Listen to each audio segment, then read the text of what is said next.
to explain this by some life circumstances, right? That she's going through a difficult period in her life right now. She's having some problems at work, or maybe it's our fault.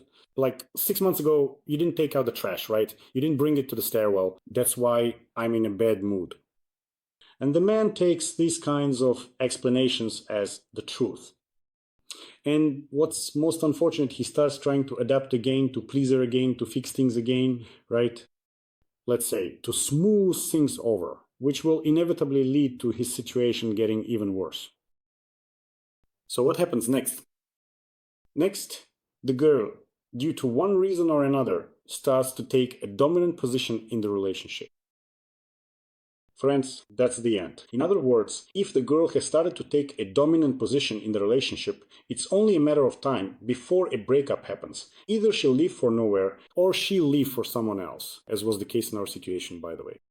Because after a few weeks, the man, searching for answers about what happened, goes through the girl's phone and finds messages with a coworker from her job. And there was a bit of flirting in those messages, let's put it that way.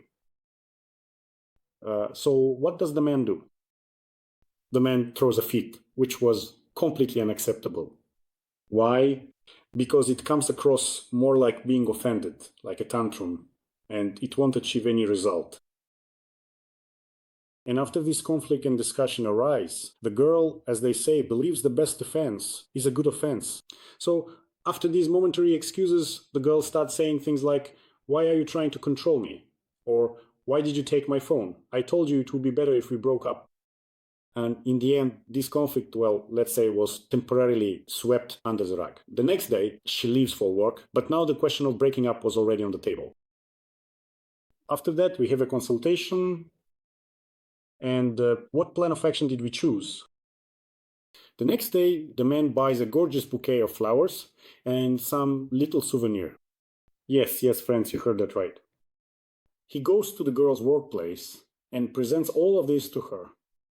And of course, she rejects us. That's exactly what we expected. And why did we do this? Because it was important for us to plant, so to speak, the seed of guilt that would grow in the future, later on.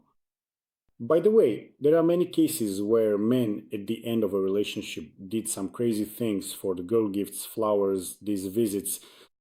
And sometimes this works to our advantage because the contrast in behavior, so to speak, is very, very significant, and it really throws the girl off balance. And after